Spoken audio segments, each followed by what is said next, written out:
حضرت علی رضی اللہ تعالیٰ عنہ سے پوچھا گیا کہ انسان برا کب بنتا ہے؟ فرمایا جب وہ اپنے آپ کو دوسروں سے اچھا سمجھنے لگے۔ جاہل نہ تو اپنی کمزوری کو سمجھتا ہے اور نہ ہی نصیحت کرنے والوں کی باتوں کو قبول کرتا ہے۔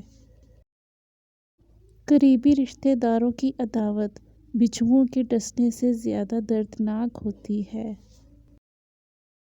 حضرت علی رضی اللہ تعالیٰ عنہ سے کسی نے پوچھا اگر کوئی اپنا ہمیں بھول جائے تو کیا کیا جائے؟ فرمایا کوئی اپنا ہو تو وہ کبھی نہیں بھولتا اور جو بھول جائے وہ اپنا نہیں ہوتا۔ صرف پیسے کا ہونا رزق نہیں ہے، نیک اولاد، اچھا اخلاق اور مخلص دوست بھی رزق میں شامل ہیں۔ اور تمہاری تقدیر اتنی دفعہ بدلتی ہے جتنی دفعہ تم اللہ کے آگے ہاتھ پھیلاتے ہو۔ نصیحت دوسروں کے حال پر غور کرنے سے حاصل ہوتی ہے۔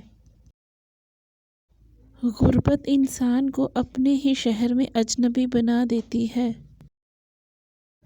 اپنی خوشی کے لیے کسی دوسرے کی خوشی خاک میں مت ملاؤ، تمہاری وہ خوشی بیکار ہے جس کے پیچھے کسی کے آنسو ہوں۔ جہالت ایک قسم کی موت ہے اور جاہل لوگ چلتی پھرتی لاشیں ہیں۔ غصہ جب آتا ہے تنہا آتا ہے لیکن جاتے ہوئے اپنے ساتھ عقل، اخلاق اور خوبصورتی کو بھی لے جاتا ہے۔ دنیا کو خریدنا بیوقوف لوگوں کی تجارت ہے۔ جب رزق میں کمی واقع ہونے لگے تو کثرت سے اللہ سے استغفار کیا کرو۔ جس شخص کے دشمن نہ ہوں اور سب دوست ہوں، اس جیسا منافق کوئی نہیں، کیوں نہ کہ دشمن اس کے ہوتے ہیں جو حق کی بات کہتا ہے۔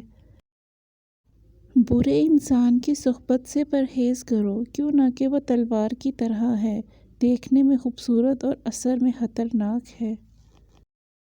دکھ میں کبھی پچھتاوے کے آنسو نہ بہاؤ، کیوں نہ کہ تم وہ خوش نصیب ہو جسے اللہ نے آزمائش کے قابل سمجھا۔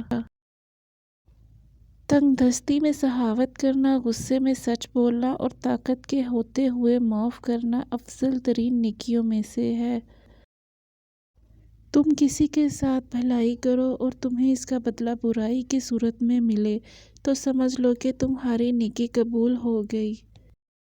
جب آنکھیں نفس کی پسندیدہ چیزیں دیکھنے لگے تو دل انجام سے اندھا ہو جاتا ہے۔ معافی جس قدر شریر کی اصلاح کرتی ہے اتنا ہی کمینے کو بگاڑ دیتی ہے۔